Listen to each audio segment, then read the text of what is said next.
Well, hello. Happy Tuesday morning or Tuesday evening, depending on where you are.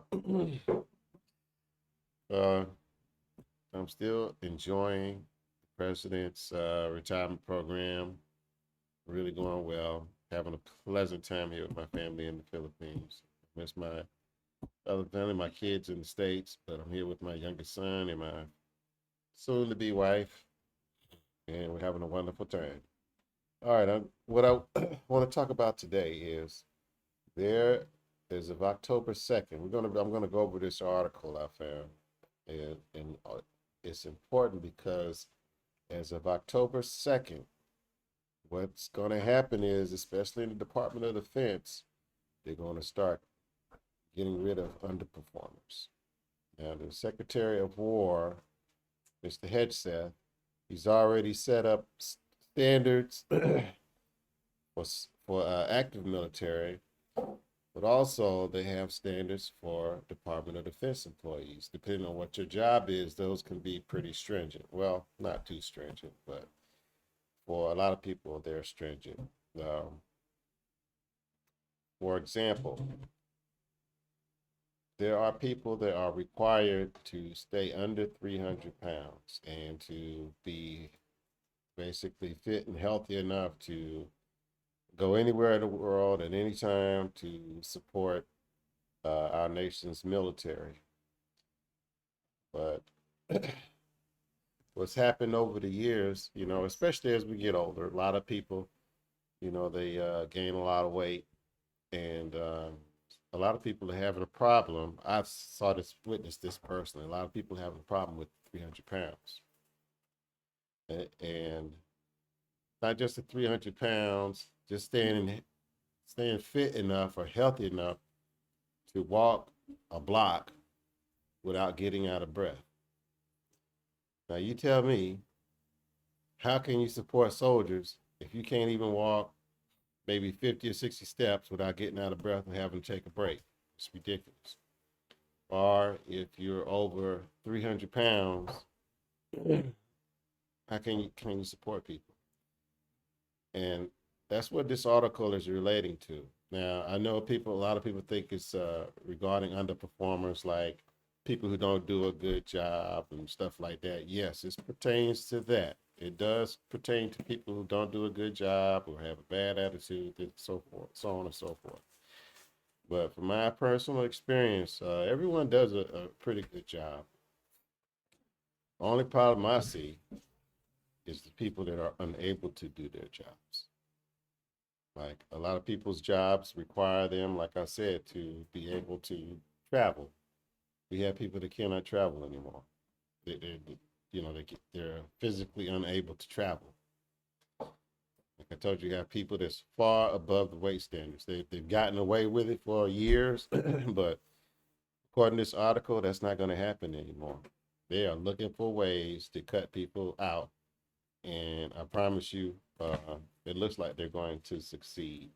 So I'm going to go over this article real quick. This is from Defense Secretary Pete Hegseth and the Undersecretary of Defense for Personnel and Readiness. I'm going to go over the gist of it. The leadership at the Pentagon is just looking for more ways to cut down, decrease staff. I guess they didn't have enough volunteers for the deferred resignation program. So, like I said, the next thing is the RIF, and on top of that, now they're just going to cut people out. Supervisors and human resource professionals are directed to act with speed and conviction to facilitate the separation from federal service of employees performing unsuccessfully.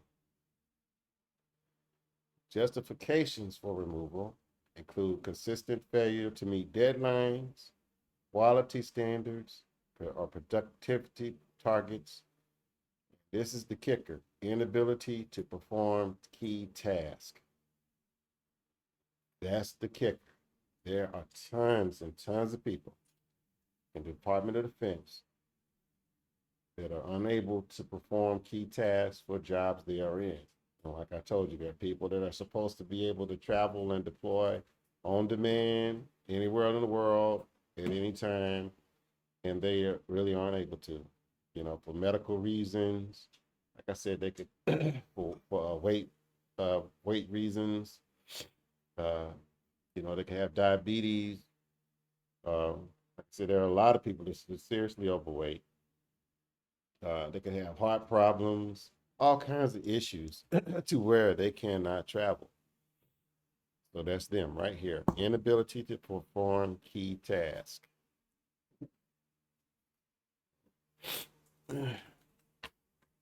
Let's see. Now they're going to give you a written notice. It says here, supervisors have been directed to team with HR officials to issue written notices of proposed removal to low performers detailing their deficiencies. So they're doing it the right way. They're going to be fair with this. They're going to bypass the union. They're going to give you a notice, a written notice, telling you that you are a low performer, and they're going to tell you why. And I'm telling you right now, there are a lot of people that are just medically unable to do their job.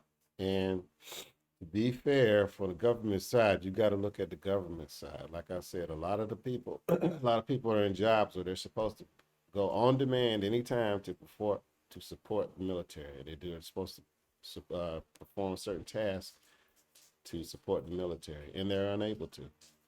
So is it fair to our troops? They go somewhere and they're waiting for someone to support them, and that person can't come because they're either overweight, they're sick, they don't have enough meds, or they just don't want to come. They're too old to come. They can't climb in a vehicle. They can't get in a military aircraft. Is it fair to them? No, it's not. Do I want to see people lose their source of income, their jobs? No. But from the Department of Defense point of view, we got to look at the benefit of our troops. And it's not in the benefit of our troops to have people that can't travel. Now, a lot of times we used to, in the old days, if somebody was like so unfit they couldn't do their job anymore, they could transfer or apply for another job. That's out the window. So more of this article is the deciding official who shall be no more than two levels above the supervisor in the reporting chain or who may be outside of the rating chain as designated will review the detailed notice and the employee's response and deliver written decision within 30 days of the written notice of proposed removal. So basically, they're gonna let you, if you get a notice saying they're about to cut you loose because you're underperformer, you'll be able to write a response. And what's good is that you can go to two supervisors up, or you can go to a neutral party, someone else, and let them review it. But I'm gonna tell you right now, if you go to a neutral party and they review it, and they see that you are medically unfit or you're unwilling to travel, this, that, and the other, it's over. And this is not like personal improvement plans. That's what they're saying here.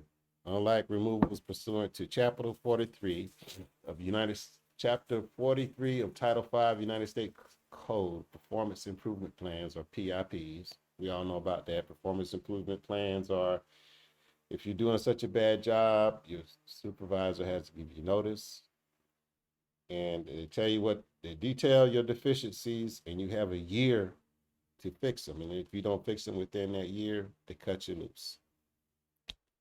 That's out the window. There's no more year chances. You got 30 days. So for people that serve severely overweight, if you can lose the weight in 30 days, more power to you. But I don't see it. And for those people that are just too old or too unfit to travel or do their jobs properly, I don't see it. So they're going to get rid of you either way. And now it's too late to take the deferred resignation program. So I don't know what your options are. You probably can volunteer, early retire, maybe. But, okay, I did not see this. It's funny, I was just talking about this. But if you do receive a notice about them proposing to remove you, you can be offered a VSIP, voluntary separation incentive payment, or voluntary early retirement. So you can do a VSIP or VERA. So that's good. You do have that option and it's good because a lot of people that are unfit to do their jobs have a lot of time in the government. A lot of them are prior military or retired military as well. So if they're unable to perform their tasks, at least you can get a VERA and VSIP, and you're still good. If not, if you don't have that time built up, you're gonna have a problem. So there's a little bit more in the article, but that's about it. I'm gonna post a link to this article, try to, and you can read it. But I'll tell you that you can't hide anymore. They're coming for you. Department of War or Department of Defense, whatever you want to call it, they're cutting hard, and they're not playing. So good luck to you, and please enjoy the article and take care and absorb what I've just said. Prepare for the worst. If you're overweight or medically unfit, get right so you can stay if you want to stay. But I will see you next time. Take care.